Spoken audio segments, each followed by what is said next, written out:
വാർത്തകളിലേക്ക് നമ്മൾ കടക്കുകയാണ്. വയനാട് ഉരുൾപൊട്ടൽ ദുരന്തത്തിന്റെ 9ാം നാളിലും കാണാതായവർക്കായുള്ള തെരച്ചിൽ തുടരുകയാണ്. മുണ്ടക്കൈ, സൂചിപ്പാറയിലെ സൺറൈസ് വാലി, സൂചിപ്പാറ വെള്ളച്ചാട്ടം, കാന്തൻപാറ വെള്ളച്ചാട്ടം തുടങ്ങിയ സ്ഥലങ്ങളിൽ വ്യോമസേന ഹെലികോപ്റ്ററിൽ വിവിധ സേനാ വിഭാഗങ്ങൾ ഇന്നും പരിശോധന നടത്തും. കെടാവർ നായയെ കൂടി ഉൾപ്പെടുത്തിയാണ് സൂചിപ്പാറ മുതലുള്ള 6 കിലോമീറ്റർ ദൂരത്തിൽ തെരച്ചിൽ നടത്തുക. പ്രദേശവാസികൾ നൽകുന്ന വിവരത്തിന്റെ അടിസ്ഥാനത്തിൽ കിണർ സ്ഥിതി ചെയ്തിരുന്ന സ്ഥലത്തുൾപ്പെടെ ആഴത്തിൽ പരിശോധിക്കും. 152 പേരെയാണ് ഇനി കണ്ടെത്താനുള്ളത്. പുനരധിവാസം ചർച്ച ചെയ്യാൻ സംസ്ഥാന മന്ത്രിസഭാ യോഗം ഇന്ന് ചേരുന്നുണ്ട്. പൊതുമരാമത്ത് വകുപ്പിന്റെ ഒഴിഞ്ഞുകിടക്കുന്ന ക്വാർട്ടേഴ്സിലേക്ക് ക്യാമ്പിലുള്ളവരെ മാറ്റാനാണ് തീരുമാനം. വിവരങ്ങളുമായി വയനാട്ടിൽ നിന്ന് ആദ്യം നമുക്കൊപ്പം ചേരുന്നത് MG മിഥുനാണ്. മിഥുൻ, ഇന്ന് പ്രധാനപ്പെട്ട മേഖലകളിലെല്ലാം തന്നെയും പതിവ് പോലെ തെരച്ചിൽ നടക്കും, വളരെ ഊർജിതമായ തെരച്ചിൽ. മറ്റൊന്ന്, ഈ ബന്ധുക്കൾ ചൂണ്ടിക്കാട്ടുന്ന സ്ഥലങ്ങളിൽ തെരച്ചിൽ നടത്താനാണ് ഇന്ന് കൂടുതൽ ശ്രദ്ധ കേന്ദ്രീകരിക്കുക, അല്ലേ?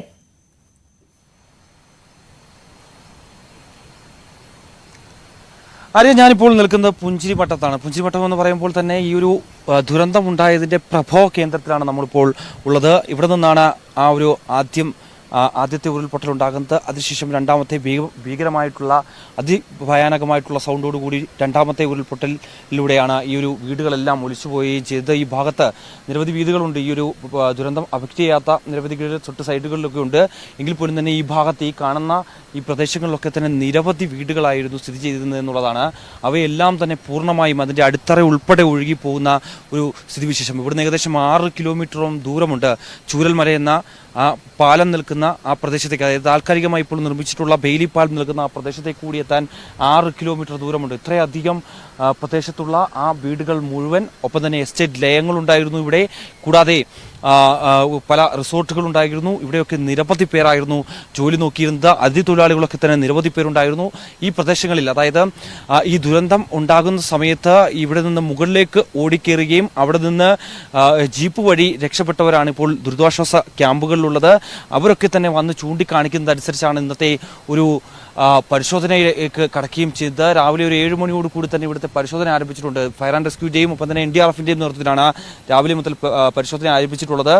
സേനാവിഭാഗങ്ങൾ മുണ്ടക്കൈ പ്രദേശത്താണുള്ളത്. മുണ്ടക്കൈയിൽ ചില ഹോട്ട്സ്പോട്ടുകൾ കണ്ടെത്തിയിട്ടുണ്ടായിരുന്നു. ആ ഭാഗത്താണ് തെരച്ചിൽ നടത്തുന്നത്. കാരണം ഈ ഭാഗത്തേക്ക് വരുമ്പോൾ ഇവിടെ നിന്ന് അന്ന് ഈ സമയത്ത് വീടുകളിൽ ഉണ്ടായിരുന്നവർ, അതായത് പലർക്കും ഇതുവരെയും ഈ ഒരു ദുരന്തത്തിൽ നിന്ന് ഇതുവരെയും ഒന്ന് യാഥാർത്ഥ്യം ഉൾക്കൊണ്ട് പുറത്തേക്ക് വരാൻ സാധിച്ചിട്ടില്ല. അത്രത്തോളം ഭയാനകരമായിട്ടുള്ള ഒരു സ്ഥിതിവിശേഷമാണ്. അതുകൊണ്ട് തന്നെ അവരെ പലരെയും ഇങ്ങനെ പ്രേരിപ്പിക്കാൻ പറ്റില്ല. ആർക്കെങ്കിലും അവരോട് ചോദിക്കുന്നുണ്ട്, അതായത് ഏതെങ്കിലും തരത്തിൽ നിങ്ങൾക്ക് ഇവിടേക്ക് വരാൻ പറ്റുമോ, അങ്ങനെ വരാൻ തയ്യാറാകുന്ന ആ യാഥാർത്ഥ്യം ഉൾക്കൊണ്ട് തയ്യാറാകുന്ന ആളുകളെ മാത്രമാണ് ഇവിടേക്ക് കൊണ്ടുവരുന്നത്. അവർ ചൂണ്ടിക്കാണിക്കുന്ന സ്ഥലങ്ങളിൽ പല കിണറുകൾ ഭാഗങ്ങളുണ്ട്. ഈ വീടിൻ്റെ കിണർ ഭാഗങ്ങളൊക്കെ ഉണ്ട്. അവിടെയൊക്കെ ആഴത്തിൽ പരിശോധന നടത്തണമെന്നുള്ളൊരു നിർദ്ദേശം നേരത്തെ തന്നെ നൽകിയിട്ടുണ്ട്. കൂടാതെ തന്നെ സേനാവിഭാഗങ്ങൾ ഈ കെടാവർ നായകളെ ഉപയോഗിച്ചാണ് ഈ ഒരു പരിശോധന നടത്തുന്നത്. ഈ ഭാഗങ്ങളിലെല്ലാം പരിശോധന കഴിഞ്ഞ ദിവസങ്ങളിലൊക്കെ നടത്തിയിരുന്നു. ഒപ്പം തന്നെ നമുക്കറിയാം, കൂറ്റൻ പാറകളാണ്, വലിയ വലിയ പാറകളാണുള്ളത്. ഒരു 3-4 ആനകളൊക്കെ ചേർന്നിരുന്നാൽ എത്രത്തോളം വലിപ്പമുണ്ടോ അത്തരത്തിലുള്ള വലിയ പാറക്കെട്ടുകളാണ് നമുക്ക് ഇവിടെ കാണാൻ സാധിക്കുന്നത്.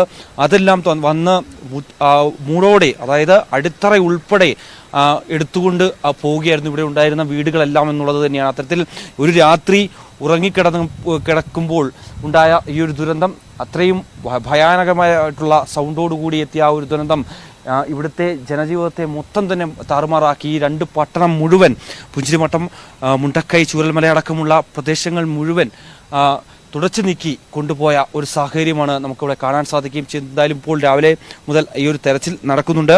അവർ കഴിഞ്ഞ ദിവസം ഈ റഡാർ സംവിധാനവും ഒക്കെ ഡ്രോൺ ഉപയോഗിച്ചുമൊക്കെ നടത്തിയ പരിശോധനയുമൊക്കെ ചില ഹോട്ട്സ്പോട്ടുകൾ കണ്ടിട്ടുണ്ട്. ആ ഹോട്ട്സ്പോട്ടുകൾ കേന്ദ്രീകരിച്ചാണ് ഇന്ന് അവിടെ പരിശോധന നടക്കുന്നത്. ഹിറ്റാച്ചികളും മണ്ണുമാന്തി യന്ത്രങ്ങളും ഒക്കെ ഉപയോഗിച്ചുകൊണ്ടാണ് ഈ ഒരു തെരച്ചിൽ പുരോഗമിക്കുകയും ചെയ്യുന്നത്. കൂടാതെ ഇന്ന് ഈ പ്രദേശങ്ങൾക്ക് പുറമെ, ഈ ഭാഗങ്ങളിലുള്ള 6 സെക്ടറുകൾക്ക് പുറമെ ഇത്തരത്തിൽ ഈ സൺറൈസ് വാലി അടക്കമുള്ള പ്രദേശങ്ങളിൽ ഹെലികോപ്റ്റർ മുഖേനയുള്ള പരിശോധനകൾ നടക്കുന്നുണ്ട്.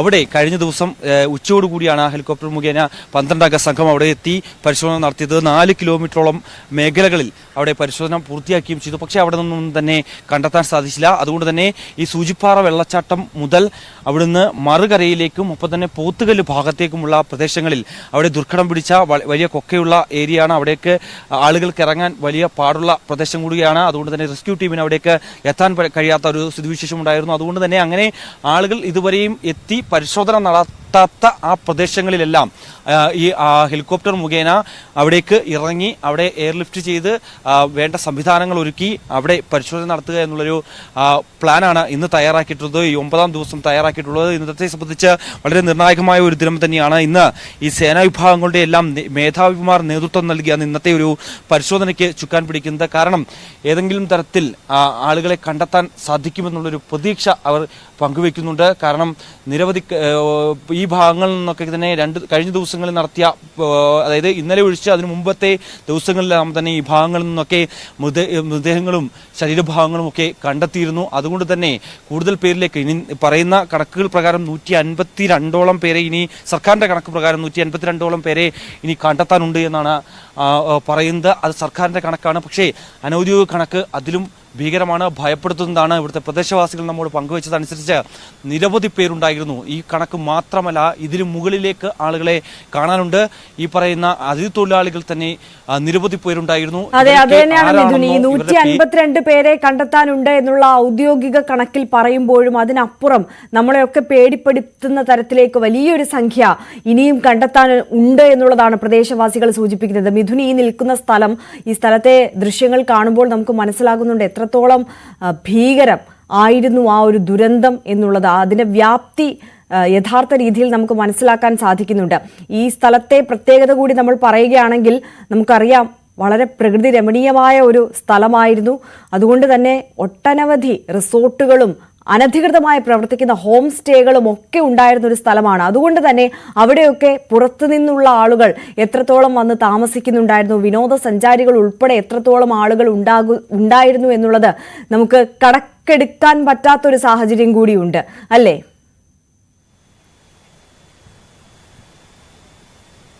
തീർച്ചയായും ആര്യ സൂചിപ്പിച്ച പോലെ തന്നെ, കാരണം ഇവിടെ ലൈസൻസ് ഇല്ലാത്ത അനധികൃതമായി പ്രവർത്തിക്കുന്ന നിരവധി ഹോം സ്റ്റേകൾ ഉണ്ടായിരുന്നു, പല റിസോർട്ടുകളും ഉണ്ടായിരുന്നു. പക്ഷേ 29-ാം തീയതി വൈകിട്ട് തന്നെ ജില്ലാ കളക്ടർ ഉത്തരവിട്ടിരുന്നു, വിനോദസഞ്ചാരികൾക്ക് ഇവിടേക്ക് പ്രവേശനം അനുവദിക്കരുത്, ഇനിയുള്ള 4 ദിവസത്തേക്ക് വിനോദസഞ്ചാരികൾ ഇവിടേക്ക് വരരുത് എന്നടക്കമുള്ള കൃത്യമായ നിർദ്ദേശം ജില്ലാ ഭരണകൂടത്തിന്റെ ഭാഗത്തുനിന്നും ഉണ്ടായിരുന്നു. പക്ഷേ അനധികൃതമായി നിരവധി പേർ ഇവിടേക്ക് എത്തിയിട്ടുണ്ട് എന്നുള്ളതാണ് നമുക്ക് പിന്നീട് അറിയാൻ സാധിക്കുകയും ചെയ്തത്. അതായത് കർണാടക സ്വദേശികളുടെയൊക്കെ മരണവിവരം നമ്മൾ വളരെ വേദനയോടെയാണ് കാണുകയും ചെയ്ത് അവരുടെ മൃതദേഹം പിന്നീട് ലഭിക്കുന്നതും ഒക്കെ നമ്മൾ കാണുകയും ചെയ്തു. അത്തരത്തിൽ ആ ലയങ്ങൾ, എസ്റ്റേറ്റ് ലയങ്ങളിലും ഒപ്പം തന്നെ ഈ ഒരു ഹോം സ്റ്റേകളിലും ഈ പറയുന്ന റിസോർട്ടുകളിലും ഒക്കെ നിരവധി ഈ അതിഥി തൊഴിലാളികൾ ജോലി ചെയ്തിരുന്നു. മറ്റ് ജില്ലകളിൽ നിന്നെത്തിയ തൊഴിലാളികൾ ഉണ്ടായിരുന്നു, അവരൊക്കെ ഇവിടെ ജോലി ചെയ്യുന്നുണ്ടായിരുന്നു. പക്ഷേ ഈ അതിഥി തൊഴിലാളികളെ സംബന്ധിച്ചുള്ള യാതൊരുവിധ രേഖകളും സർക്കാരിന്റെ പക്കലില്ല എന്നുള്ളതാണ്. അവരാരൊക്കെയാണ്, അവരെത്രത്തോളം പേരുണ്ടായിരുന്നു, അവരുടെ പേര് വിവരങ്ങളോ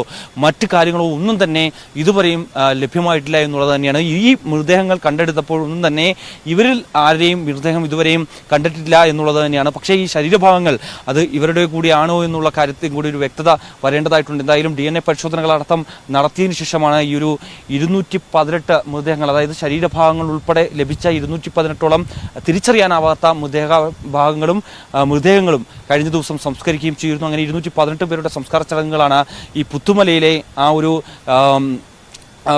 ഭാഗത്ത് ഹാരിസൺ പ്ലാന്റേഷൻ നൽകിയ ആ ഒരു ഭൂമിയിൽ 65 സെന്റ് ഭൂമിയിലാണ് ഇവർക്ക് എല്ലാവർക്കും ഒരുമിച്ച് അന്തി ഉറങ്ങുന്നതിന് വേണ്ടി സ്ഥലമൊരുക്കിയത്. അവിടെ കബറടം ഉറക്കുകയും ചെയ്തത്.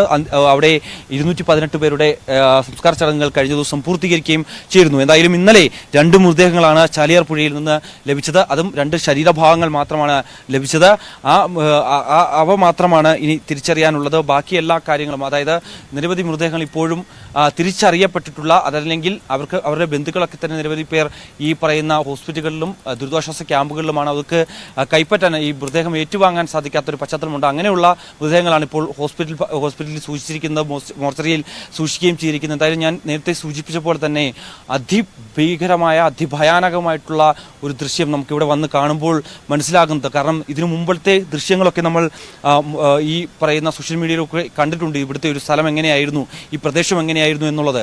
ആ ചിത്രവും ഇപ്പോൾ കാണുന്ന നേരിട്ട് ഈ ഒരു ചിത്രം കാണുമ്പോൾ, ഇവിടുത്തെ ഈ ഒരു അവസ്ഥ കാണുമ്പോൾ ആദ്യമായി വന്ന് കാണുന്ന ഒരാൾക്ക് ഈ ഭാഗത്ത് വീടുകൾ ഉണ്ടായിരുന്നു എന്ന് സംശയം തോന്നുന്ന രീതിയിലാണ് ഇവിടെ ഇപ്പോൾ ഉണ്ടായ ഈ ഒരു ദുരന്തത്തിൽ എല്ലാം ഒലിച്ചു പോവുകയും ചെയ്തിരിക്കുന്നത്. അത്തരത്തിൽ മല ഒന്നാകെ കുത്തൊലിച്ച് വന്ന് ഇവിടെ ഉണ്ടായിരുന്ന ജനജീവിതത്തെ മൊത്തം തൂത്തുവാരി കൊണ്ടുപോകുന്ന ഒരു സ്ഥിതിവിശേഷം.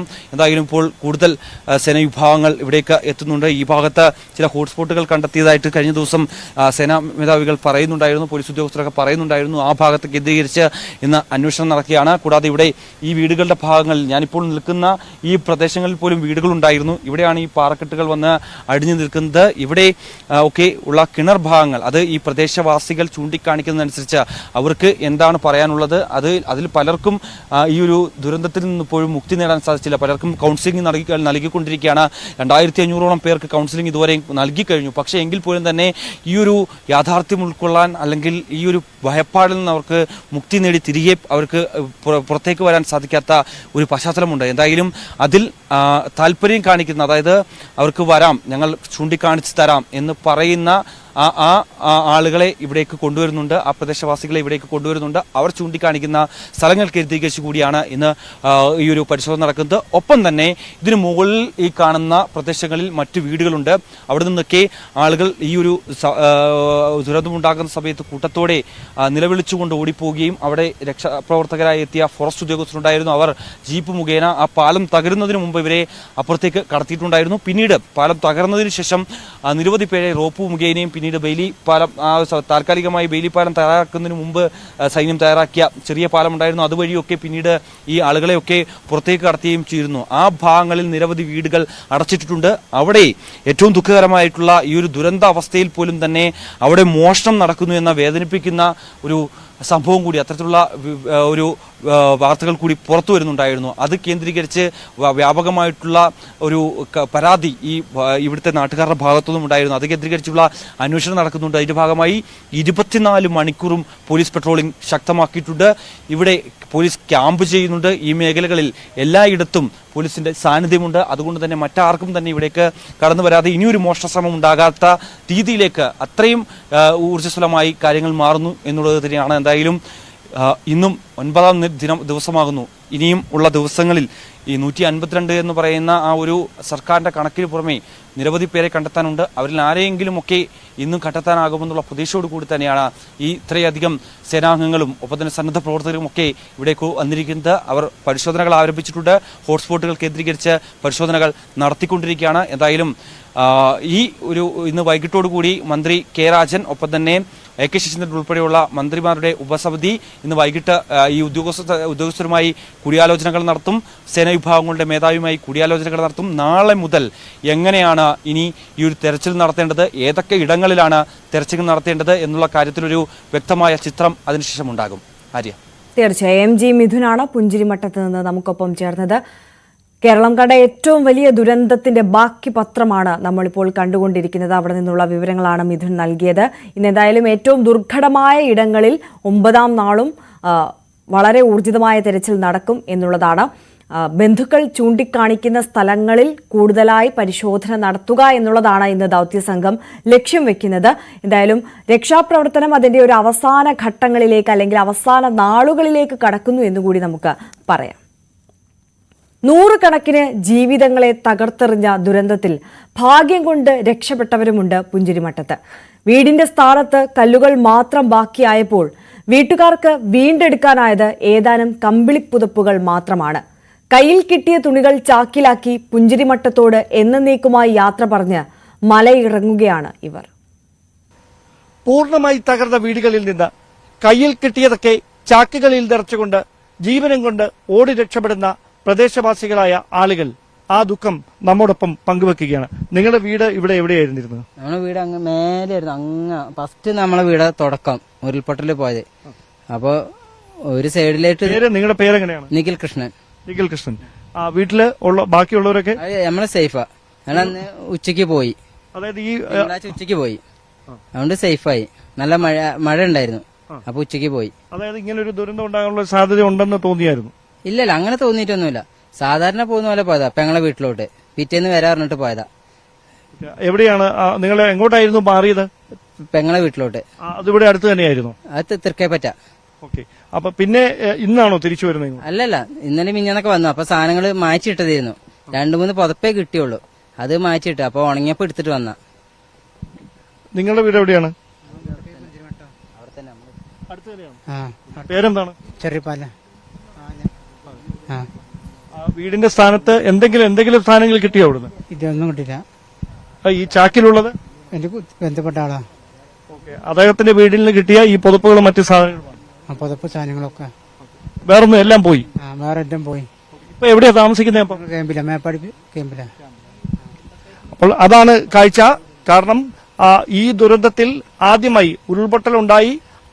ആദ്യഘട്ടത്തിൽ, അതായത് ഞായറാഴ്ച തന്നെ അതിശക്തമായ മഴ 29-ാം തീയതി ഞായറാഴ്ച മുതൽ ഇവിടെ പെയ്തുകൊണ്ടിരിക്കുകയായിരുന്നു. 30-ാം തീയതി രാവിലെ ഇവിടെ നിന്ന് താമസം മാറി പോയ ആളുകൾ, ഭാഗ്യം കൊണ്ട് ജീവൻ തിരികെ കിട്ടിയ ആളുകൾ, ആ വീടുകളിരുന്ന സ്ഥാനത്ത് ഇപ്പോൾ മിച്ചമൊന്നുമില്ല. ശേഷിച്ചിരുന്നവ 2 ചാക്കുകളിലാക്കി. ഒരു വീട്ടിൽ നിന്ന് ആകെ ആ കുടുംബമായി താമസിച്ചിരുന്ന സ്ഥലത്തുനിന്ന് ഇനി മിച്ചമുള്ളത് ഈ ചാക്കിൽ കാണുന്ന തുണിക്കട്ടികൾ മാത്രമാണ്. ഡാൻ കുര്യന്റെ റിപ്പോർട്ടാണ് നമ്മൾ കണ്ടത്. മുണ്ടക്കയിൽ നിന്നെത്തിയ ആദ്യ ഫോൺ കോൾ മുതൽ രാപ്പകലില്ലാതെ ദുരന്ത മേഖലയിൽ സാന്നിധ്യമാണ് സംസ്ഥാന അഗ്നിരക്ഷാസേന. കേന്ദ്രസേനകളും മറ്റ് രക്ഷാസംഘങ്ങളും എത്തുന്നതിനു മുമ്പേ സാധ്യമായ എല്ലാ മാർഗങ്ങളിലൂടെയും ദുരിതബാധിതരിലേക്ക് രക്ഷയുടെ കരങ്ങൾ എത്തിക്കുകയായിരുന്നു അഗ്നിരക്ഷാസേനാംഗങ്ങൾ.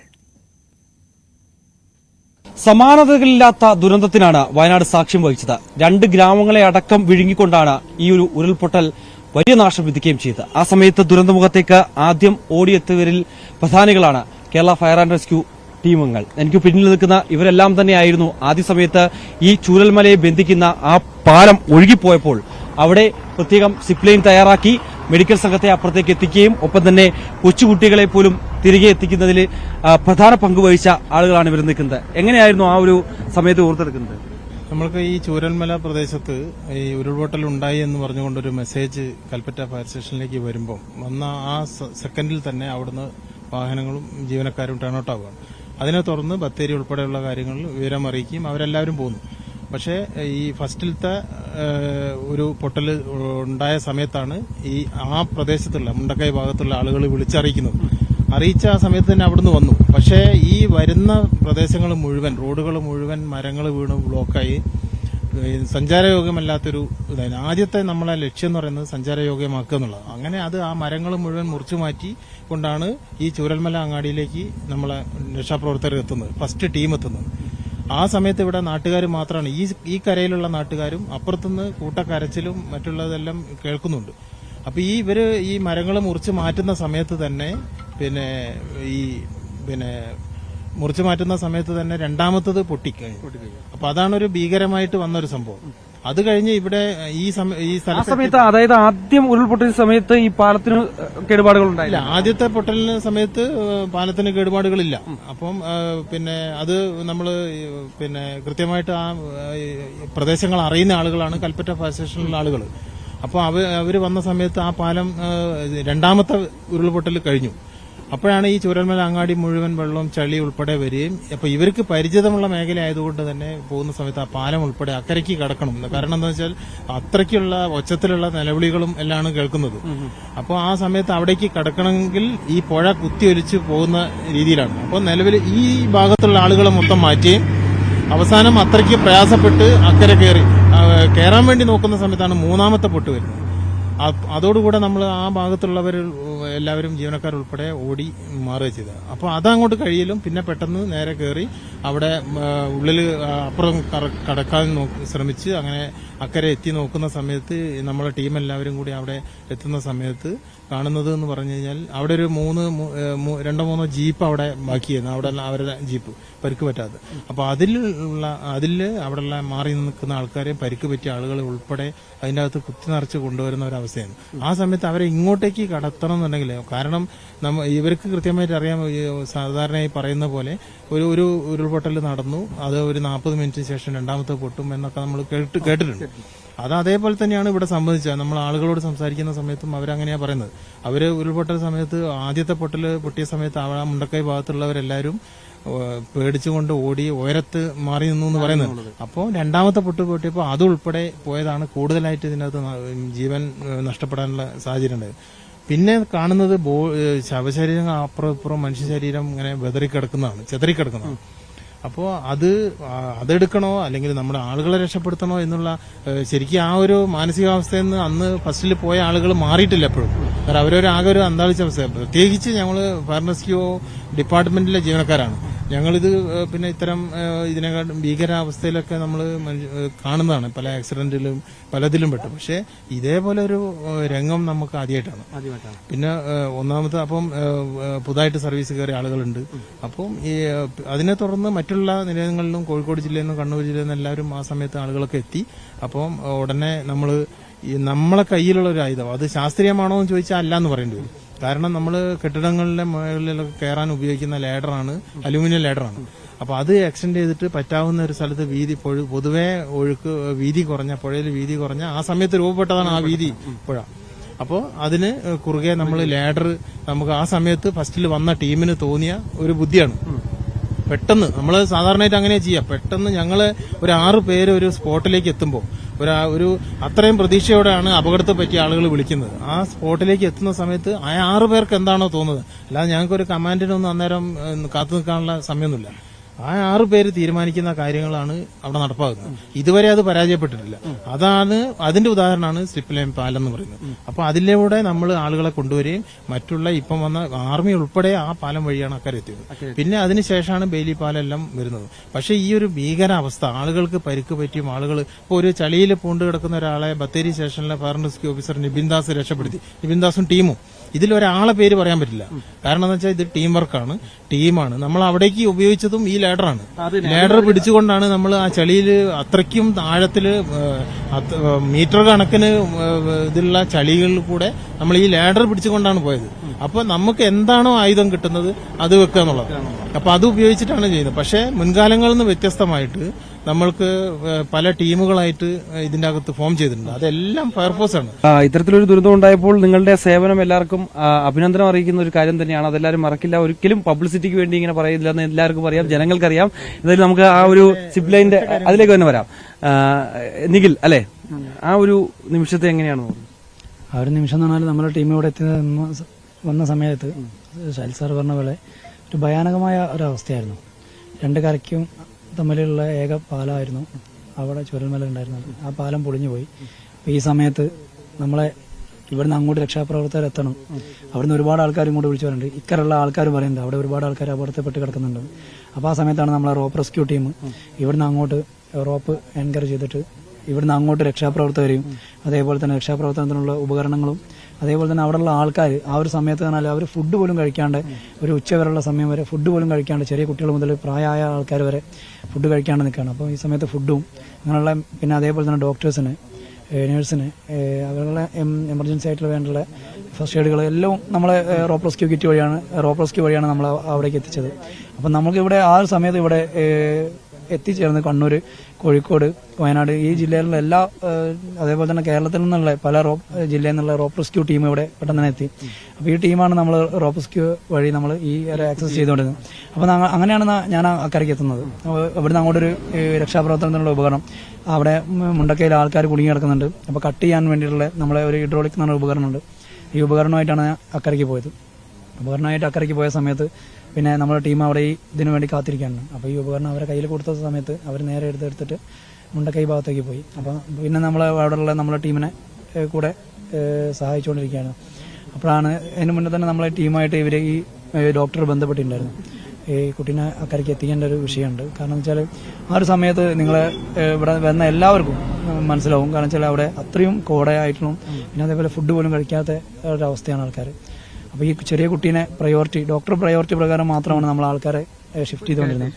അപ്പം പരിക്ക് പറ്റിയ ആൾക്കാർക്ക് ഫസ്റ്റ് പ്രയോറിറ്റി കൊടുത്തുകൊണ്ട് ആ സമയത്താണ് ഈ ഡോക്ടർ നമ്മളോട് പറഞ്ഞത് ഇങ്ങനെ ഒരു ചെറിയ കുട്ടീൻ്റെ വിഷയമുണ്ട്, കുട്ടീനെ എത്രയും പെട്ടെന്ന് തന്നെ അക്കരയ്ക്ക് എത്തിക്കേണ്ടതാണ്, കുട്ടീനെയും ഉമ്മേനെയും പെട്ടെന്ന് തന്നെ അക്കരയ്ക്ക് എത്തിക്കേണ്ടതാണെന്ന് പറഞ്ഞു. അപ്പോൾ നമ്മുടെ ടീമായിട്ട് നമ്മളെല്ലാവരും കൂടി ആലോചിച്ചു.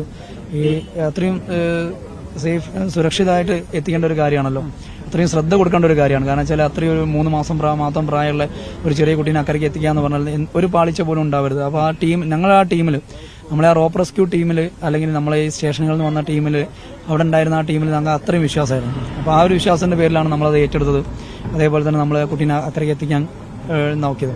ആദ്യം തന്നെ നമ്മളെ പ്ലാൻ എന്ന് പറഞ്ഞാൽ ഈ കുട്ടീൻ്റെ ഉമ്മേനെ അപ്പുറത്തെത്തിക്കാനായിരുന്നു. അപ്പോൾ കുട്ടീൻ്റെ ഉമ്മേനെ അപ്പുറത്തേക്ക് എത്തിക്കുന്നതിന്റെ ഭാഗമായിട്ട് ഉമ്മേനെ നമ്മൾ റോപ്പിൽ ആങ്കർ ചെയ്ത് അവരെ, അപ്പോൾ ഉമ്മേനോട് നമ്മൾ ചോദിച്ചിട്ടോ ഉമ്മ എന്തെങ്കിലും പേടിയോ അങ്ങനെ എന്തെങ്കിലും ഉണ്ടോ എന്ന് ചോദിച്ചു. അപ്പം പറഞ്ഞില്ല, പേടിയൊന്നുമില്ല. അപ്പോൾ വെച്ചാൽ 2 മാസം പ്രായമായ ഒരു കുട്ടീനെ അല്ലെങ്കിൽ 3 മാസം പ്രായമായ ഒരു കുട്ടീനെ നമ്മളെ കയ്യിൽ ഒരു ഉമ്മ ഏൽപ്പിച്ചിട്ട് പോകുമ്പോൾ പറഞ്ഞാൽ ആ ഉമ്മയ്ക്ക് നമ്മളെ അത്രയും വിശ്വാസമാണ്. നമ്മൾ ചോദിച്ച സമയത്ത് ഉമ്മ പറഞ്ഞ കാര്യം അതാണ്, നിങ്ങൾ ഫയർഫോഴ്സുകാരെ ഞങ്ങൾക്ക് അത്രയും വിശ്വാസമാണെന്നാണ് പറഞ്ഞത്. അപ്പം നമുക്കും അതൊരു പ്രചോദനമായി. അപ്പോൾ ഈ സമയത്ത് നമ്മുടെ ടീം ആദ്യം തന്നെ ഉമ്മേനെ സുരക്ഷിതമായിട്ട് അക്കരെ എത്തിക്കുകയും പിന്നെ രണ്ടാമതായിട്ട് നമ്മളുള്ള ടാസ്ക് എന്ന് പറഞ്ഞാൽ ഈ കുട്ടീനെ എത്തിക്കുകയാണ്. അങ്ങനെ ഞാനൊരു നിമിത്തമായെന്ന് മാത്രമേ ഉള്ളൂ, ഞാനല്ലെങ്കിൽ വേറെ ആരും നമ്മുടെ ടീമുള്ള ആരെങ്കിലും ചെയ്യുന്നുള്ളത് നമുക്ക് ഉറപ്പാണ്. അപ്പോൾ അങ്ങനെ രണ്ടാമത് ഈ കുട്ടീനെ നമ്മൾ സുരക്ഷിതമായിട്ട് ഡോക്ടർ കണ്ടായിരുന്നോ കുട്ടിയെ? കുട്ടീനെ കണ്ടില്ല.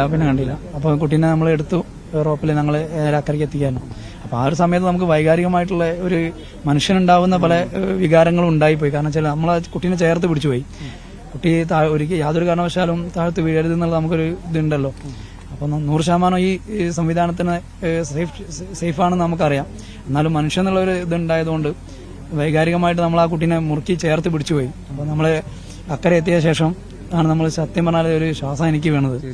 ഈ സമയത്ത് നേരെ നമ്മുടെ ടീമിന്റെ കയ്യിൽ തന്നെ ഈ കുട്ടീനെ കൊടുക്കുകയും ഇവര് നേരെ നേഴ്സിനെ ഏൽപ്പിക്കുകയാണ് ചെയ്തത്. അത് ആ ടീമിലുള്ള ഒരു വിശ്വാസമാണ് ഇവിടെ വന്നതുള്ളത്.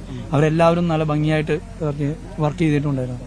തീർച്ചയായും അങ്ങനെ തന്നെയാണ്. എന്തായാലും നമുക്ക് ഇനി ഒരു ചോദ്യം കൂടി ഉണ്ട്. അതായത് ഇനി അങ്ങോട്ടുള്ള ദിവസങ്ങൾ, ഇപ്പോൾ 8 ദിവസം പൂർത്തിയാവുകയാണ്, ഇനി അങ്ങോട്ടുള്ള ദിവസങ്ങൾ ഏത് തരത്തിലായിരിക്കും നിങ്ങൾ ഈ ഒരു ആക്ഷൻ പ്ലാൻ തയ്യാറാക്കുന്നത്? കാരണം ഇനി എങ്ങനെയാണ് ഈ ഒരു തെരച്ചിൽ നടത്താൻ പോകുന്നത്?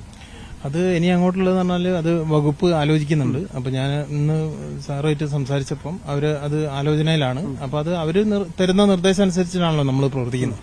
അപ്പൊ അത് വെച്ചിട്ട് അവര് അതിന്റെ പ്ലാനിങ് തയ്യാറാക്കുന്നുണ്ട്. അതായത് ഇപ്പം നിലവിലുള്ള സ്ഥലങ്ങളിലൊക്കെ ഉള്ള പ്രദേശങ്ങളിൽ പോയി പരിശോധന നടത്തുന്നുണ്ട്. കാരണം അവിടെയൊക്കെ മണ്ണും ചെളിയും ഒപ്പം തന്നെ വലിയ പാറക്കല്ലുകളും ഒക്കെ നിറഞ്ഞു നിൽക്കുക. അപ്പൊ ഈ ഏകദേശം എനിക്ക് തോന്നുന്നു 20 മുതൽ 40 അടിയോളം മണ്ണ് നിറഞ്ഞു നിൽക്കുന്ന ഒരു സാഹചര്യമുണ്ട്. അപ്പൊ ഇവ പൂർണ്ണമായും നീക്കം ചെയ്ത് പരിശോധിക്കാൻ സാധിക്കില്ലല്ലോ. അപ്പോൾ എങ്ങനെയാണ് അതിന്റെ ഒരു അല്ല, അത് നമുക്കുള്ള നിർദ്ദേശം ഏത് രീതിയിലാണ് എന്നുള്ളത് നമുക്കൊരു ബ്രീഫിംഗ് തരാറുണ്ട്. അപ്പൊ അത് വകുപ്പ് ഡയറക്ടർ ജനറൽ അവர்களுം ഡയറക്ടർ നൌഷാദ് സാർ ഉൾപ്പെടെയുള്ള ആളുകൾ ഇവിടെ വന്നിരുന്നു. അപ്പൊ അതനുസരിച്ച് ഇവിടെ നിർദ്ദേശം കൊടുത്തിട്ടുണ്ട്. അപ്പൊ അതനുസരിച്ച് ഇവിടെ ചാർജ് വഹിക്കുന്ന ഉദ്യോഗസ്ഥർ അബ്ദുൾ റഷീദ് സാറ്, രജി സാറാണ്. അപ്പൊ അവരത് തയ്യാറാക്കി ഇന്നിപ്പോ അന്വേഷിച്ചപ്പോൾ അതിന്റെ രീതിയിൽ എല്ലാ ദിവസവും വൈകുന്നേരം അത് എല്ലാ ഓഫീസർമാരെയും മീറ്റിംഗ് നടത്തും ഞങ്ങളുടെ വകുപ്പിൽ തന്നെ. ആ മീറ്റിംഗ് നടത്തിയതിലുള്ള തീരുമാനം രാവിലെ നമ്മളോട് ബ്രീഫിംഗിൽ പറയും എന്ന രീതിയിലാണ് ഇന്നത്തെ വർക്ക്. അപ്പൊ അതുകൊണ്ട് ആ ഒരു രീതിയിൽ സിസ്റ്റമാറ്റിക് ആയിട്ടാണ് കാര്യങ്ങൾ പോകുന്നത്. അപ്പൊ ഇത് എന്ന് നിർത്തും എന്നുള്ളതൊക്കെ സർക്കാരുമായിട്ട് ബന്ധപ്പെട്ടുള്ള കാര്യങ്ങളാണ്. പക്ഷേ നമുക്ക് ഓരോ സോണാക്കി തിരിച്ചുകൊണ്ട് ഓരോ സോണിലേക്ക് 30ഓളം ജീവനക്കാർ ഉൾപ്പെടെയുള്ള ടീമായിട്ടാണ് തന്നത്. അപ്പൊ ആ സോണ് നമ്മൾ അരിച്ചു പെറുക്കുകയാണ്. അത് എന്ത് വില കൊടുത്തും ഏത് പാർട്സ് ആയാലും വേണ്ടില്ല, ബോഡി പാർട്സ് ആയാലും വേണ്ടില്ല, എങ്ങനെയായാലും പരമാവധി കണ്ടെത്താൻ ശ്രമിക്കുക എന്നുള്ളതാണ് നമ്മുടെ മുമ്പിലുള്ള ഒരു ടാസ്ക് എന്ന് പറയുന്നത്. അപ്പൊ അത് കുറച്ച് ഹൈ റിസ്ക് ഉള്ള സംഭവങ്ങളാണ്. പല സ്ഥലത്തും അങ്ങനെയുള്ള പ്രദേശങ്ങളാണ്. അപ്പൊ അത് വലിയ രീതിയിൽ ഇപ്പം പൊതുവെ അന്ന് ചെളിയായി കിടക്കുന്നതെല്ലാം പാറ പോലെ ഉറച്ചു കഴിഞ്ഞു. അപ്പൊ അതെല്ലാം ആ ഒരു രീതിയിലേക്ക് മെയിനായിട്ട് മെഷീനറി വെച്ചുകൊണ്ടുള്ള കാര്യങ്ങൾ മാത്രമേ സാധ്യമാവുള്ളൂ. പിന്നെ വലിയ കണ്ടിട്ടുണ്ടാവും വലിയ വലിയ പാറകള്, വലിയ അത്രയ്ക്കുള്ള മരങ്ങളെല്ലാം ഒരു ഭാഗത്തേക്ക് മാറ്റി. പക്ഷെ ഇതിനകത്തുള്ള അവസ്ഥ എന്തൊക്കെയാണെന്നുള്ളത് അറിയില്ല. അത് നമ്മൾ ഓരോ സോൺ തിരിച്ചുകൊണ്ട് പരിശോധന നടക്കുന്നത്. എന്തായാലും പരമാവധി നമുക്ക് പറ്റുന്ന രീതിയിൽ ഒരാളെ പോലും മണ്ണിനടിയിൽ ഇടാതെ, അത് ഞങ്ങൾ സാധാരണയായിട്ടും ചെയ്തത് അങ്ങനെ തന്നെയാണ്. പുത്തുമലയായാലും ആ രീതിയിലേക്ക്. അപ്പം സർക്കാർ നിർദ്ദേശം എങ്ങനെയാണോ വരുന്നത് അത് വകുപ്പുമായിട്ട് ബന്ധപ്പെട്ടതാണ്. അപ്പോൾ അത് വകുപ്പ് അറിയിക്കുന്നതനുസരിച്ച് നമ്മൾ പോകും. നമ്മളോട് ഓരോ ദിവസം തിരുവനന്തപുരത്ത് ഇപ്പോൾ ഇന്ന് ഒരു ടീം വരുന്നു. അപ്പം നിലവിൽ ഇവിടെയുള്ള ടീം തിരിച്ചു പോകും. അതേപോലെ കോട്ടയം, പാലക്കാട്, പിന്നെ അതേപോലെ തൃശ്ശൂർ, കോഴിക്കോട്, പിന്നെ കാസർഗോഡ് എല്ലാവരും ഒരു ടീം 3 ദിവസമാണ് ഇവിടെ ഡ്യൂട്ടി എടുക്കുന്നത്. അപ്പോൾ ആ 3 ദിവസം കഴിയുമ്പോഴത്തേക്ക് അവർ വന്നതിന് ശേഷം മാത്രമാണ് ഇവർ മാറുന്നത്. അപ്പോൾ എല്ലാ ദിവസവും 7 മണിക്ക് പിന്നെ ഒരു 600 ആളിലും മേലെ ഉള്ള ജീവനക്കാർ ഇവിടെ ഡ്യൂട്ടി ചെയ്യുന്നുണ്ട്, തുടക്കം മുതൽ ഇപ്പോഴും വരെ. അപ്പൊ അത് തുറന്നുകൊണ്ട് പോവാണ്. അതിനെ കുറയ്ക്കാനുള്ളൊരു തീരുമാനമൊന്നും നിലവിൽ ഇതുവരെ നമുക്ക് അറിയിച്ചിട്ടില്ല. അത് അറിയിക്കുന്ന മുറയ്ക്ക് ആയിരിക്കും. അത് വകുപ്പ് പറയുന്നതനുസരിച്ച് അതിന്റെ കാര്യങ്ങൾ ഗ്രാജുവലായിട്ട് അങ്ങ് നടക്കും. തീർച്ചയായും എന്തായാലും അവർ പറയുന്ന പോലെ തന്നെ ഒരാളെ പോലും, അതായത് മണ്ണിനടിയിൽ ഒരാളെ പോലും അവശേഷിക്കാതെ പുറത്തെടുക്കുന്നതിന് വേണ്ടിയുള്ള നടപടികളിലേക്കാണ് കടക്കുന്നത്. അത്തരത്തിൽ ഊർജിതമായ ശ്രമങ്ങൾ നടത്തുന്നുണ്ട്. കൃത്യമായി തന്നെ ഈ ഫയർ ആൻഡ് റെസ്ക്യൂവിന്റെ ഇടപെടലുണ്ടായിട്ടുണ്ട്. ആദ്യം മുതൽ തന്നെ, ദുരന്തമുണ്ടായപ്പോൾ മുതൽ തന്നെ ഇപ്പോൾ ഇതുവരെ ഉള്ള സമയത്ത് കൃത്യമായ ഇടപെടലുണ്ട്. മറ്റ് ഭാഗത്തു നിന്ന് എല്ലാ യൂണിറ്റുകളിൽ നിന്നുമുള്ള അംഗങ്ങളെത്തി ഈ രക്ഷാപ്രവർത്തനത്തിനും ഒപ്പം തന്നെ ഈ തെരച്ചിലുമായി ഒക്കെ തന്നെ നേതൃത്വം നൽകുകയും ചെയ്യുന്നുണ്ട്. Cameraman KP ധനേഷിനൊപ്പം MG Mithun, news 18 Wayanad. കൂടുതൽ വാർത്തകളിലേക്ക് എത്തും മുമ്പ് ഒരു ചെറിയ ഇടവേള.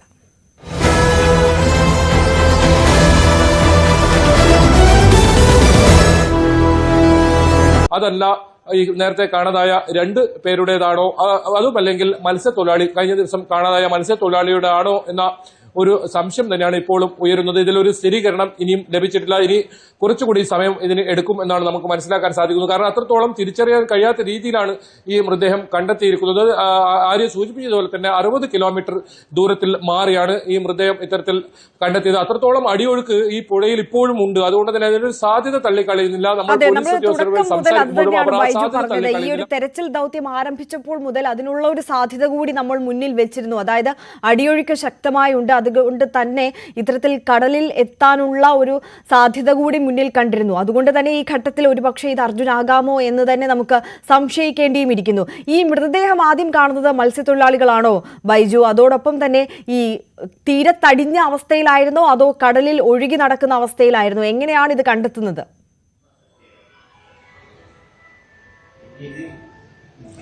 ആര്യ, കടലിൽ ഒഴുകി നടക്കുന്ന നിലയിലായിരുന്നു മൃതദേഹം. മത്സ്യത്തൊഴിലാളികൾ പറയുന്നത് കാലിൽ വല കുടുങ്ങിയ ഒരു നിലയിലാണ് ഒരു മൃതദേഹം എന്ന്.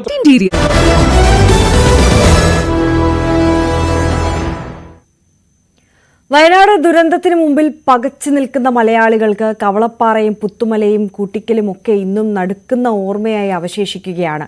ആ ദുരന്തം അതിജീവിച്ച മനുഷ്യർ ഇപ്പോൾ എവിടെ എത്തി നിൽക്കുന്നു? അവർക്കായുള്ള പുനരധിവാസം ഏത് ഘട്ടം വരെ എത്തി എന്നുള്ളത് ഇനി നമ്മൾ നോക്കാൻ പോവുകയാണ്. കവളപ്പാറയുടെ ബാക്കി.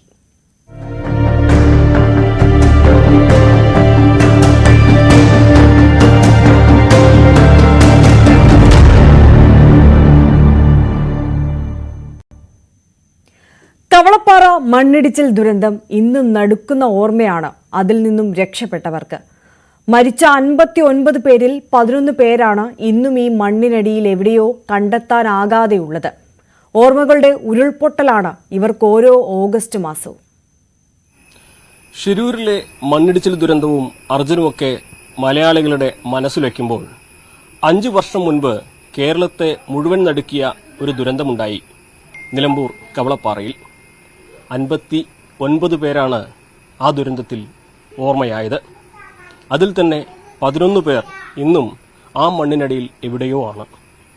ആ ദുരന്തത്തെ അതിജീവിച്ചവർ പലരും പല നാടുകളിലായിട്ടാണ് ഇപ്പോഴുള്ളത്. എന്നോടൊപ്പം ചേരുന്നത് ദുരന്തത്തെ അതിജീവിച്ച ശാന്ത എന്ന സ്ത്രീയാണ്. ചേച്ചി, 5 കൊല്ലം പോവാണ് അല്ലേ? 5 കൊല്ലം പോകുന്നു. ഇപ്പൊ നമ്മള് കവളപ്പാറ വിട്ട് ഉപ്പടെ എത്തി. ഇപ്പൊ എന്താ അവസ്ഥ? ഇങ്ങനെയൊക്കെ തന്നെ പോണു. അങ്ങനെ കുറെയൊക്കെ പട്ടിണിയും പാടും അങ്ങനെയൊക്കെ ആയിട്ട് ആൾക്കാരുണ്ടായിരുന്നതൊക്കെ പോയില്ലേ. ഇപ്പോ അവരാരുമില്ല. കിട്ടിയെങ്കിൽ കിട്ടി. നേരം പോലത്തെ അന്ത്യാലും പോലെ കാണും പൊന്തയൊക്കെ നോക്കും നല്ലത്. ഞമ്മക്കുള്ളതൊക്കെ പോയില്ലേ, ഒറ്റപ്പെട്ട് പോയി. എന്താ ചെയ്യാ? ശാന്തേച്ചി, 11 പേരെ കിട്ടാണ്ടല്ലോ. അതില് ചേച്ചിയുടെ എത്ര പേരുണ്ട്? എനിക്ക് ഞാൻ പറഞ്ഞല്ലേ, എന്റെ ആളിയാക്ക, എന്റെ ഏട്ടത്തിന്റെ ആങ്ങള, ഏട്ടത്തിന്റെ മക്കള്, ഒരു 4 കുട്ടികളും ഒരു തള്ളയും. അതങ്ങനെ ഒക്കെ ഇതിന്റെ ഇടയിൽ ഒറ്റ കുട്ടികളും കിട്ടിയിട്ടില്ല. ഉള്ള കാര്യം പറയാലോ. അതിന് ഒന്നായിട്ട് പോലെ കഞ്ഞി കുടിച്ചിട്ട് ഇങ്ങോട്ട് വരാമെന്ന് പറഞ്ഞങ്ങോട്ട് എവിടെ കയറിയതായിരുന്നു എൻ്റെ വീട്ടിൽ നിന്ന്. അത് കയറിയ കയറ്റത്തില്ലേ ഇവരന്ത്യോളം ഇങ്ങനെ നടക്കല്ലേ ഓരോ പണിയൊക്കെ എടുത്തിട്ട്. നമുക്ക് പണിക്ക് പോകാതെ തിന്നാൻ കിട്ടില്ലല്ലോ. അപ്പോൾ അങ്ങനെ കഞ്ഞി കുടിക്കാൻ വേണ്ടി പോയതായിരുന്നു. ഒക്കെ പോയി കിട്ടി. ഓർമ്മ ഉണ്ട് അന്ന് തിരയണ സമയത്തൊക്കെ ചേച്ചി അവിടെ വന്ന് നോക്കി നിരുന്നതും കാത്തു നിരുന്നതൊക്കെ? ആ അന്നൊക്കെ വന്ന് കണ്ടിട്ട് എനിക്കിപ്പോഴും ഞാൻ ചില നേരത്തൊക്കെ ചാനൽക്കാർ വരുമ്പോൾ പറയാൻ നിൽക്കില്ല. എനിക്കതൊന്നും മനസ്സിൽ നിന്നിട്ട് വിട്ടുമാറണില്ല. ഒറ്റപ്പെട്ട് പോയല്ലോ എന്നുള്ളൊരു അതിലന്ന് ഇവരെ കാണാതായതിന്റെ സർട്ടിഫിക്കറ്റ് സർക്കാർ തരിക ചെയ്തല്ലേ ഇവര്? അന്ന് തന്നിക്കണാവോ എനിക്കറിയില്ല. കാരണം എനിക്ക് എഴുതാനും വായിക്കാനൊക്കെ അറിയാത്ത കാരണം കൊണ്ടൊന്നും അറിയില്ല. ഇതന്നെ പിന്നെ അറിവുകളെല്ലാം എത്തി ചോദിച്ചു നോക്കേണ്ടി വരും. അങ്ങനെ 15 ദിവസം മുഴുവനെ തെരഞ്ഞിട്ടും ഇനി കിട്ടില്ല എന്ന് പറഞ്ഞിട്ടാണ് അതുകൊണ്ട് നിർത്തിയത്. ആ അങ്ങനെ കാട്ടിയത് പോലെ. പിന്നെ ആരും തെരഞ്ഞിട്ടുമില്ല. പിന്നെ ഒരു മെമ്പർമാരെ കണ്ടിട്ടുമില്ല. തെരയണ ആൾക്കാരെയും കണ്ടിട്ടില്ല. പാർട്ടിക്കാരെയും കണ്ടിട്ടില്ല. ആരെയും കണ്ടിട്ടില്ല. കുറച്ചും കൂടി തരണമെന്ന് ആഗ്രഹം ഉണ്ടായിരുന്നില്ല? ഉണ്ടായിരുന്നു. പക്ഷെ അവർക്ക് അതിന് താല്പര്യം ഇല്ലെങ്കിൽ പിന്നെ ഇപ്പൊ നമ്മളെന്താ ചെയ്യാ? പറഞ്ഞിരുന്നു പറയാനൊക്കെ പറഞ്ഞു തെരഞ്ഞു നോക്കണം എന്നുള്ളത്. എന്തു പറയണ അവിടെ പോയിട്ടുണ്ടോ? പിന്നെ അവിടെ ഇടയ്ക്കിടയ്ക്കൊക്കെ പോകുന്നുണ്ട്. നല്ല ദിവസമൊക്കെ വരുമ്പോ അവർ വീടും പേരൊക്കെ ഞങ്ങളൊക്കെ ജനിച്ച നാടല്ലേ, അവിടെ കൊണ്ടുപോയി എന്തെങ്കിലുമൊക്കെ വെച്ച് അവർക്ക് വല്ല ഒക്കെ വെച്ചിട്ട് അങ്ങനെയൊക്കെ വരും. അവിടെ എവിടെ ഉണ്ടോല് ഇപ്പോഴും ഞങ്ങൾക്ക് സ്വപ്നത്തിലൊക്കെ കാണാനും വരാനൊക്കെ ഉണ്ട്. പക്ഷെ ഇങ്ങോട്ട് എത്തണില്ലാത്തത് തന്നെ ഉള്ളു. അവിടെയും കൊണ്ടേ ഓലെ കാണുള്ളൂ. എങ്ങനെയാ ഇവിടുത്തെ താമസമൊക്കെ ബുദ്ധിമുട്ട് എന്തെങ്കിലും ഉണ്ടോ? ഇവിടെ ബുദ്ധിമുട്ടൊക്കെ തന്നെയാണ്. ഞാൻ പറഞ്ഞില്ലേ ഇവിടെ ബുദ്ധിമുട്ടാണ്. പണിയൊന്നുമില്ല. ആകെ ഇങ്ങനെ നേരം വെളുത്തല്ല അന്ത്യലം പെരയിലല്ലേ. അത് പിന്നെ ഇപ്പൊ സർക്കാർ വരുന്നുള്ളൂ. മണ്ണ് കിട്ടിയത് വലിയ ഭാഗ്യമാണ്. എനിക്ക് അതാണ് ഇപ്പൊ പറയാനുള്ളത്. അതെ, ഒന്നും ഇല്ലെങ്കിലും പട്ടിണിയിലും കിടക്കാലോ ഒരു അങ്ങനെ ഒരു ഉപകാരം. അങ്ങനെ ഒരു ഉപകാരം സർക്കാർ തന്നത് ഇന്നും മറക്കൂല. എനിക്കത്തപ്പോയാലും മറക്കൂല.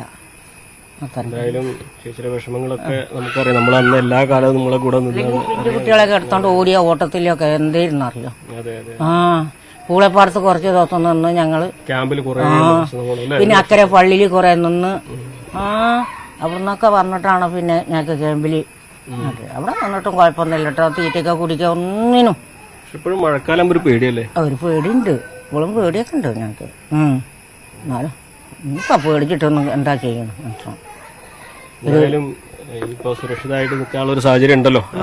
അതന്നെ അത് എനിക്ക് സർക്കാർ ചെയ്ത് തന്നെ. എന്റെ ഈ ചെറിയ പേരക്കുട്ടിയാക്കും വേണ്ടിട്ടോ ഒരു ഭയങ്കര ഒരു ഇതാണ് ശാന്തേച്ചിക്ക് പങ്കുവെക്കാനുള്ള ഓർമ്മകൾ. ഒരുപാട് ഓർമ്മകളുണ്ട്. പക്ഷെ അതൊന്നും പറയാൻ കഴിയില്ല. കാരണം മനസ്സിൽ അത്രമാത്രം വലിയ നോവാണ് ആ ഒരു ദുരന്തവും അതിന്റെ അതിജീവനവും ഒക്കെ. ഇവർക്ക് പ്രിയപ്പെട്ടവരെല്ലാം ഇന്നും ആ മണ്ണിനടിയിൽ എവിടെയോ ഉണ്ട് എന്ന ദുഃഖം ഇവരെ കുറച്ചൊന്നുമല്ല പിന്തുടരുന്നതും. അഖിലോട്ട് പറയ്ക്കൊപ്പം CV അനുമോദ്, ന്യൂസ് 18.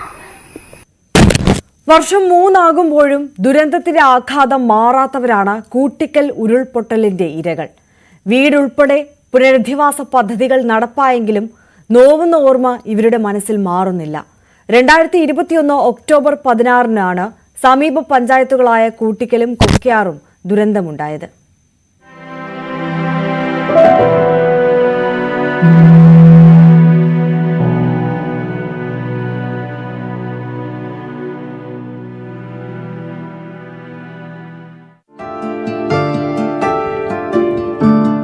പ്രകൃതി മുറിവുണക്കി. പിളർന്ന ഭൂമിയിൽ വീണ്ടും പച്ചപ്പ് തിരിച്ചു വന്നു. ദുരന്തം നടന്നയിടമെന്ന് തോന്നാത്ത രീതിയിൽ.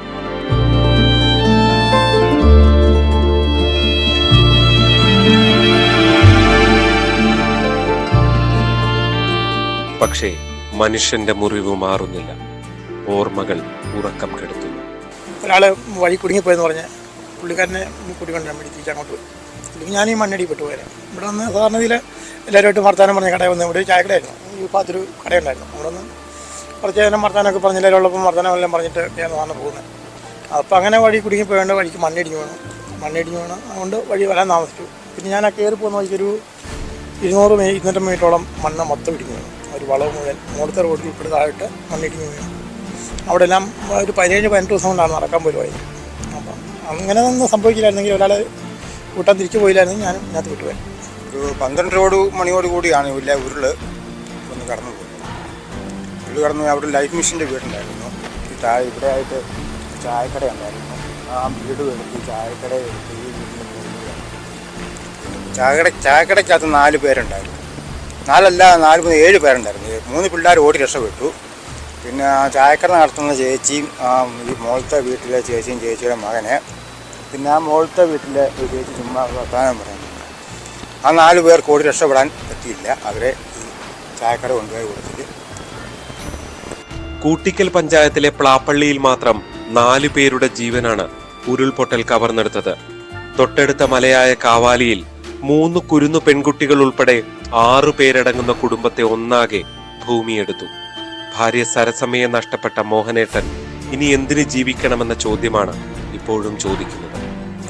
26-16 3 വർഷം പൂർത്തിയാകുകയാണ്. അന്നും ജീവിക്കുന്നുണ്ടോയെന്ന് ചോദിച്ചാൽ ജീവിച്ചു പോകുന്നുള്ളതേ ഉള്ളൂ. ഇത് ഇന്നും ഇതോർത്ത് സങ്കടപ്പെടാത്തതും കരയാത്ത ഒരു ദിവസം പോലും ഇല്ലെന്ന എൻ്റെ ജീവിതത്തിലുള്ളത്. ഇങ്ങനെ ആയിരിക്കും ദൈവം വിധിച്ചിരിക്കുന്നത്. ചിലപ്പോൾ ഞാൻ ഓർക്കാറുണ്ട്, എന്നെ എന്തിന് അന്ന് ഒഴിവാക്കിയെന്നുവരെ ചിന്തിക്കുന്ന ദിവസങ്ങളുണ്ട്. ദുരന്തത്തിന്റെ ഇരകളെല്ലാം സ്വന്തം ഭൂമിയിൽ നിന്ന് പലായനം ചെയ്തു. ആകെ 22 പേർക്കാണ് 2 പഞ്ചായത്തുകളിലായി ജീവൻ നഷ്ടപ്പെട്ടത്.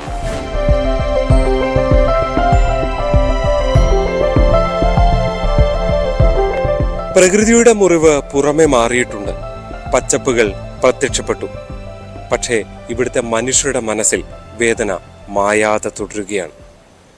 പ്ലാപ്പള്ളിയിൽ നിന്നും ജി ശ്രീജിത്ത്, ന്യൂസ് 18. കാസർഗോഡ് ദേശീയപാതയിൽ വൻ വിള്ളൽ. നിർമ്മാണത്തിന്റെ ഭാഗമായി മണ്ണ് നീക്കിയതിനെ തുടർന്നാണ് വിള്ളലുണ്ടായത്. അപകട സാധ്യതയെ തുടർന്ന് ഇതുവഴിയുള്ള ഗതാഗതം നിരോധിച്ചു. അശാസ്ത്രീയമായ രീതിയിലുള്ള റോഡ് നിർമ്മാണത്തെ തുടർന്ന് ചെർക്കളയ്ക്കും ചട്ടഞ്ചാലിനുമിടയിലെ പല സ്ഥലങ്ങളിലും മണ്ണിടിച്ചിൽ ഭീഷണിയും നിലനിൽക്കുന്നുണ്ട്. ദേശീയപാതയിൽ ചെർക്കളയ്ക്കും ചട്ടഞ്ചാലിനുമിടയിൽ കുണ്ടടുക്കത്ത് കഴിഞ്ഞ ദിവസം രാത്രിയാണ് വിള്ളലുണ്ടായത്. ദേശീയപാത നിർമ്മാണത്തിന്റെ ഭാഗമായി വൻതോതിൽ മണ്ണ് നീക്കിയതാണ് ഇതിന് കാരണം. വിള്ളലുണ്ടായതിനെ തുടർന്ന് താഴെയുള്ള വീട്ടുകാരെ ഒഴിപ്പിക്കുകയും ഇതുവഴിയുള്ള വാഹന ഗതാഗതം പൂർണ്ണമായും നിരോധിക്കുകയും ചെയ്തിട്ടുണ്ട്. റോഡിൽ വൻ വിള്ളലുണ്ടായത് പ്രദേശത്ത് വലിയ അപകട ഭീഷണിയാണ് ഉയർത്തുന്നത്. അശാസ്ത്രീയമായ റോഡ് നിർമ്മാണത്തെ തുടർന്ന് ചെർക്കളയ്ക്കും ചട്ടഞ്ചാലിനുമിടയിലെ പല സ്ഥലങ്ങളിലും മണ്ണിടിച്ചിലും വ്യാപകമാണ്. NH റോഡ് നിർമ്മാണവുമായി ബന്ധപ്പെട്ട് ചെർക്കള മുതൽ ബേവിഞ്ച വരെ സങ്കീർണമായ അവസ്ഥയാണുള്ളത്. പുതിയ റോഡിന്റെ അലൈൻമെന്റ് മാറിയത് കാരണം കുന്നിടിച്ചും നിലവിലെ റോഡിനെ താഴ്ത്തിയുമാണ് പുതിയ റോഡ് കടന്നുപോകുന്നത്. 100-ൽ പരം വീടുകളുള്ള നിരവധി കുടുംബങ്ങൾ താമസിക്കുന്ന കുണ്ടടുക്കം, പുലികുണ്ട്, കോയങ്ങാനം മൂല, സ്റ്റാർ നഗർ പ്രദേശങ്ങളാണ് അപകട ഭീഷണി നേരിടുന്നത്. ഇവിടെ നിന്നും ഏകദേശം ഒരു 1 കിലോമീറ്റർ വലിയ ഇവർ കട്ടിങ് കയറ്റം കുറക്കുന്നതിനായിട്ട് കട്ടിങ് എടുത്തിട്ടുണ്ട്. അതിന് പ്രത്യേകിച്ച് ഒരു സംരക്ഷണമായിട്ട് കോൺക്രീറ്റ് ഒന്നും അവർ ചെയ്തിട്ടില്ല. അതുകൊണ്ട് ഇവർക്ക് ഞങ്ങൾക്ക് വലിയ ആശങ്കയുണ്ട്. ഇവിടെ ഇത് അങ്ങനെ ഇടിഞ്ഞു പോയാൽ താഴെയുള്ള എല്ലാ വീടുകളും ഏകദേശം 16-17 വാർഡുകൾ ഉൾപ്പെടുന്ന ഈ 2 താഴെയുള്ള മുഴുവൻ വീടുകളും ചന്ദ്രീപയിലേക്ക് എത്തുന്ന ഒരു അവസ്ഥയാണ് ഇപ്പോൾ നിലവിലുള്ളത്. പ്രദേശവാസികളുടെ ആശങ്ക അധികൃതരെ അറിയിച്ചിട്ടുണ്ട്. ആവശ്യങ്ങൾ അംഗീകരിച്ചാൽ മാത്രമേ മറ്റു പ്രവൃത്തികൾ നടത്താൻ അനുവദിക്കുകയുള്ളൂവെന്നും ആക്ഷൻ കമ്മിറ്റി മുന്നറിയിപ്പ് നൽകിയിട്ടുണ്ട്. പ്രദേശവാസികളുടെ ദുരിതം മനസ്സിലാക്കി അധികൃതർ ആവശ്യമായ നടപടികൾ അടിയന്തരമായി സ്വീകരിച്ചില്ലെങ്കിൽ ശക്തമായ സമരപരിപാടികളുമായി മുന്നോട്ടു പോകുമെന്നും ആക്ഷൻ കമ്മിറ്റി ഭാരവാഹികൾ അറിയിച്ചു.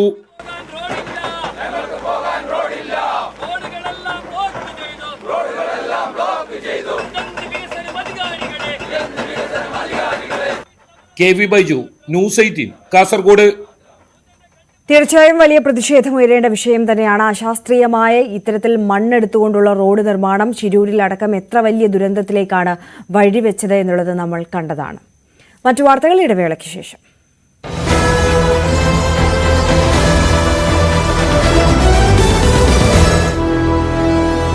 താൽക്കാലിക വ്യാവഹാരിക ബെയ്ലി പാലത്തിലാണ് ഇവിടെ ഉള്ളത്. ഈ ഭാഗത്ത് ഇന്ന് തെരച്ചിൽ ആരംഭിക്കുകയും ചെയ്യും. ഇവിടെ കഴിഞ്ഞ ദിവസങ്ങളിലൊക്കെ തന്നെ വ്യാപകമായ തെരച്ചിൽ നടത്തുകയും ചെയ്യുന്നു. അതിൽ ഹിറ്റാച്ചികളും ഒപ്പം തന്നെ മണ്ണും ആന്തി യന്ത്രങ്ങളും ഒക്കെ ഉപയോഗിച്ചുകൊണ്ട് ഇവിടെ നിന്ന് മണ്ണ് നീക്കി ഇവിടെ ഒന്നും തന്നെ ഇനി കണ്ടെത്താൻ ഒന്നുമില്ല എന്ന് ഉറപ്പുവരുത്തിയ മേഖലകൾ കൂടിയാണ്. ഇവിടെ ഒരു വട്ടം കൂടി ഇന്ന് പരിശോധന നടക്കുമെന്നാണ് അറിയിച്ചിട്ടുള്ളത്. സേനയുടെ ഭാഗത്തു നിന്നും ഒക്കെ തന്നെ കൃത്യമായ പരിശോധന ഇന്ന് ആരംഭിക്കുകയും ചെയ്യും. അല്പസമയത്തിനകം തന്നെ ഇവിടേക്ക് ഈ പരിശോധനയ്ക്കായിട്ടുള്ള സംഘങ്ങളെ അകത്തേക്ക് കയറ്റിവിടുകയും ചെയ്യും. സന്നദ്ധ സംഘടനകളെയും ഒപ്പം തന്നെ ഫയർ ആൻഡ് റെസ്ക്യൂ NDRF ടീമുകളെ എല്ലാം തന്നെ അല്പസമയത്തിനകം തന്നെ ഇവിടത്തേക്ക് അകത്തേക്ക് വിടും. ഒപ്പം തന്നെ മുണ്ടക്കൈ പുഞ്ചിരിമട്ടം അടക്കമുള്ള മേഖലകളിൽ ഇന്നും പരിശോധന നടത്തുന്നുണ്ട്. കാരണം ഇന്നലെ വൈകുന്നേരത്തോളം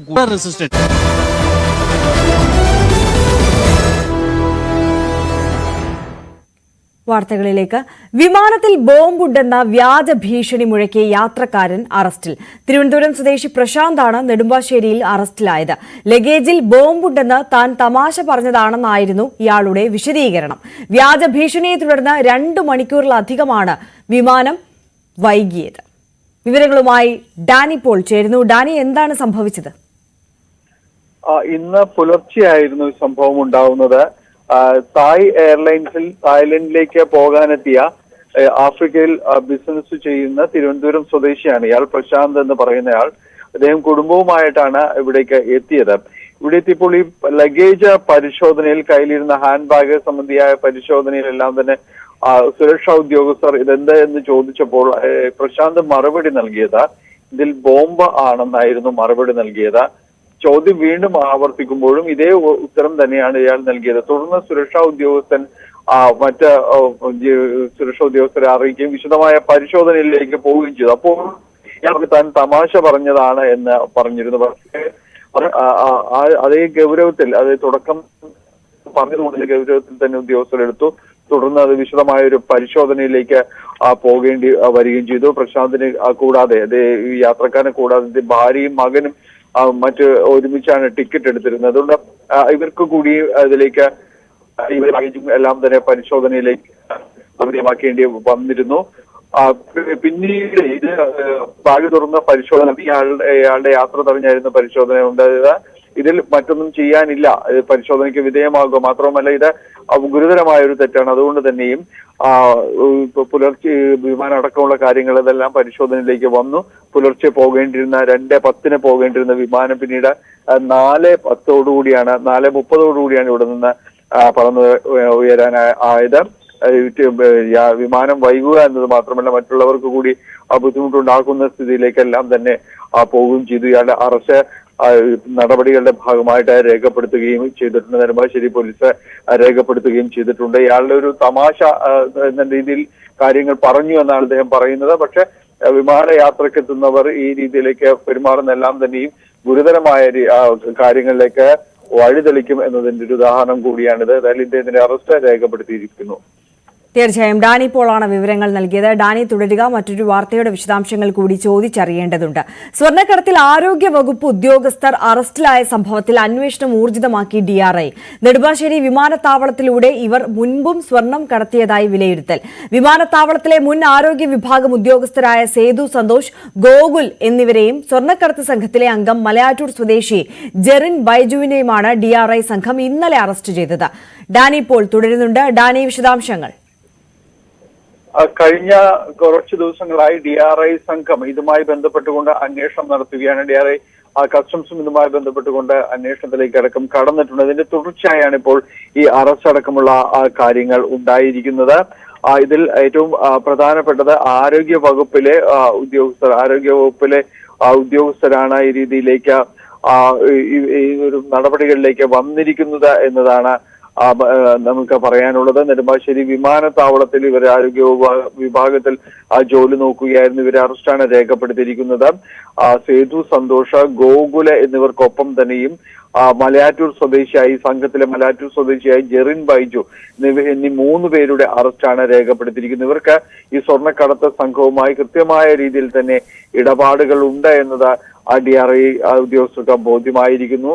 1400 ഗ്രാം സ്വർണം കടത്താൻ ശ്രമിച്ചതിന് നേരത്തെ ഇവരുടെ കൂട്ടത്തിലുള്ള ലിബിൻ ബോണിയെ കഴിഞ്ഞ ദിവസം അറസ്റ്റ് ചെയ്തിരുന്നു. DRI അറസ്റ്റ് ചെയ്തിരുന്നു. ഇയാളിൽ നിന്ന് ലഭിച്ച വിവരങ്ങളുടെ അടിസ്ഥാനത്തിൽ കൂടിയാണ് മറ്റ് 3 പേരിലേക്ക് കൂടി അന്വേഷണം എത്തുകയും ചെയ്യുന്നത്.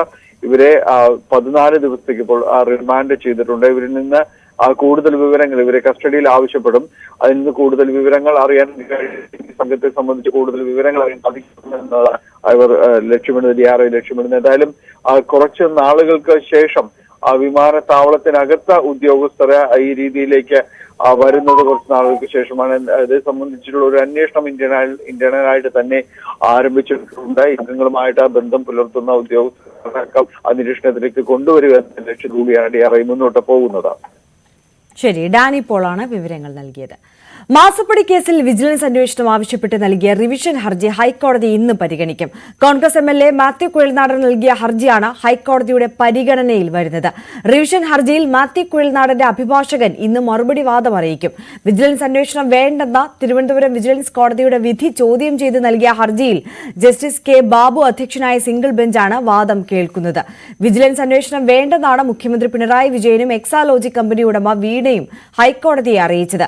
രേഖകളിൽ പൊതു താൽപര്യമില്ലാത്തതിനാൽ വിജിലൻസ് അന്വേഷണം ആവശ്യപ്പെടാനാവില്ലെന്നായിരുന്നു എതിർകക്ഷികളുടെ വാദം. വ്യാപക പ്രക്ഷോഭങ്ങൾക്ക് പിന്നാലെ ബംഗ്ലാദേശിൽ ഇടക്കാല സർക്കാരിനെ പ്രഖ്യാപിച്ച് പ്രസിഡന്റ് മുഹമ്മദ് ജഹാവുദ്ദീൻ. സമാധാന നൊബേൽ ജേതാവ് മുഹമ്മദ് യൂനിസ് പ്രധാനമന്ത്രിയാകും. നിലവിൽ വിദേശത്തുള്ള യൂനിസ് ഉടൻ തന്നെ ബംഗ്ലാദേശിലെത്തുമെന്ന് അറിയിച്ചിട്ടുണ്ട്. മന്ത്രിസഭയിലെ അംഗങ്ങളെ വിവിധ രാഷ്ട്രീയ പാർട്ടികളുമായുള്ള ചർച്ചയ്ക്ക് ശേഷമായിരിക്കും തീരുമാനമുണ്ടാവുക. അതേസമയം ഷെയ്ഖ് ഹസീന ഇന്ത്യയിൽ തന്നെ തുടരുകയാണ്. ഹസീനയ്ക്കെതിരെ ബംഗ്ലാദേശിൽ വന്നേക്കാവുന്ന കേസുകളിൽ നിന്ന് നിയമപരിരക്ഷ നൽകാനാകില്ലെന്ന് ബ്രിട്ടൻ വ്യക്തമാക്കിയതോടെയാണ് തീരുമാനം. വിവരങ്ങളുമായി ആയിഷത്തുൽ ഷംന ചേരുകയാണ് ന്യൂസ് ഡെസ്കിൽ നിന്ന്. ഷംന, പുതിയ സർക്കാർ രൂപീകരണത്തിനുള്ള നീക്കം ബംഗ്ലാദേശിൽ ആരംഭിച്ചു കഴിഞ്ഞിരിക്കുകയാണ്. അതേസമയം ഷെയ്ഖ് ഹസീന ഇന്ത്യയിൽ തുടരുന്നു. ലണ്ടനിലേക്ക് കടക്കുക എന്നുള്ള ലക്ഷ്യം അത് നടപ്പാകാതെ പോകുന്നു എന്നുള്ളത് മനസ്സിലാക്കേണ്ടിയിരിക്കുന്നു ഈ ഘട്ടത്തിൽ. തീർച്ചയായും ആര്യ, സമാധാനത്തിനുള്ള നൊബേൽ സമ്മാനം കിട്ടിയ മുഹമ്മദ് യൂനസ് ആണ് പുതിയ പ്രധാനമന്ത്രിയാകുന്നത്. ഈ പ്രഖ്യാപനം വന്നതോടുകൂടി തന്നെ ബംഗ്ലാദേശിലെ ഈ വ്യാപക പ്രക്ഷോഭത്തിന് ഒരു അയവ് ഉണ്ടായിട്ടുണ്ട്. വർഷങ്ങളായി വീട്ടുതടങ്കലിലായിരുന്ന മുൻ പ്രധാനമന്ത്രിയെ മോചിപ്പിച്ചിട്ടുണ്ട്. അത്തരത്തിലുള്ള ഒരു അയവ് ഈ പ്രക്ഷോഭത്തിൽ വന്നിട്ടുണ്ട്. എന്തായാലും യൂനസ് ഇപ്പോൾ ഉള്ളത് പാരീസിലാണ്. പാരീസിൽ നിന്നും ഉടൻ തന്നെ ബംഗ്ലാദേശിൽ എത്തുമെന്നാണ് ഇപ്പോൾ അറിയിച്ചിരിക്കുന്നത്. അതേസമയം ഹസീന ഇപ്പോഴും ഇന്ത്യയിൽ തുടരുകയാണ്. ലണ്ടനിലേക്ക് പോകാനുള്ള അതിൽ വന്ന കാലതാമസമാണ് ഈ ഇന്ത്യയിൽ തന്നെ തുടരാനുള്ള ഒരു കാരണം. UK എമിഗ്രേഷൻ നിയമപ്രകാരം അഭയം തേടാൻ ഈ രാഷ്ട്രീയമായി ഒരു രക്ഷയ്ക്ക് വേണ്ടി അല്ലെങ്കിൽ അഭയം തേടാൻ UK പുറത്തു നിന്ന് സാധിക്കുകയില്ല എന്നാണ് അവരുടെ UK ഒരു എമിഗ്രേഷൻ നിയമം പറയുന്നത്. അതുപോലെ തന്നെ ഹസീനയ്ക്ക് നേരെ വരുന്ന ഈ ബംഗ്ലാദേശിൽ നിന്ന് വരുന്ന കേസുകൾ അത് ഏറ്റെടുക്കാൻ അല്ലെങ്കിൽ അതിലൊരു പരിരക്ഷ നൽകാൻ കഴിയില്ലെന്നും കൂടി ബ്രിട്ടൻ വ്യക്തമാക്കിയിട്ടുണ്ട്. അതുകൊണ്ട് തന്നെയാണ് ഈ യാത്ര, ലണ്ടനിലേക്കുള്ള യാത്ര നീണ്ടുപോകുന്നതും. ആ ഒരു സാഹചര്യത്തിൽ ഇന്ത്യയിൽ തന്നെ തുടരുമെന്നാണ് അറിയിച്ചിട്ടുള്ളത്. ഒപ്പം തന്നെ ഈ പ്രതിപക്ഷ പാർട്ടികളെ കൂടി ഉൾപ്പെടുത്തിക്കൊണ്ട് ചർച്ചകൾ നടത്തി മന്ത്രിസഭയിൽ ആരൊക്കെ ഉണ്ടാകുമെന്ന് സംബന്ധിച്ചുള്ള തീരുമാനങ്ങൾ ഉടൻ തന്നെ അറിയിക്കുമെന്നാണ് ഇപ്പോൾ പുറത്തു വരുന്ന വിവരം. എന്തായാലും വരും ദിവസങ്ങളിലും ഇത് സംബന്ധിച്ച കൂടുതൽ കാര്യങ്ങൾ വ്യക്തത വരുമെന്നാണ് കരുതുന്നത്.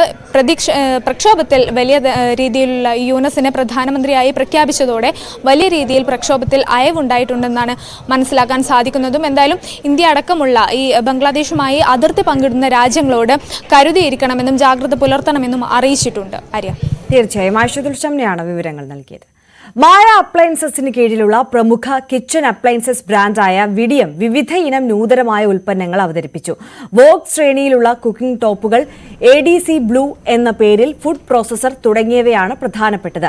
നീക്കം ചെയ്യാവുന്ന ബർണർ അടങ്ങുന്ന ഇന്ത്യയിലെ ആദ്യ കുക്കിംഗ് ടോപ്പാണ് വോഗ് നിരയിലുള്ളത്. ഓണക്കാലത്ത് കേരളത്തിൽ 20 കോടി രൂപയുടെ വിൽപ്പന ലക്ഷ്യമിടുന്നതായി company managing director TT Siddharth വാർത്താ സമ്മേളനത്തിൽ പറഞ്ഞു. ഓണസദ്യ എന്ന പേരിൽ കമ്പനി പ്രത്യേക ഓഫറുകളും ഉപഭോക്താക്കൾക്കായി അവതരിപ്പിച്ചിട്ടുണ്ട്. ഒളിമ്പിക്സിൽ സ്വർണ്ണ പ്രതീക്ഷയിൽ ഇന്ത്യ.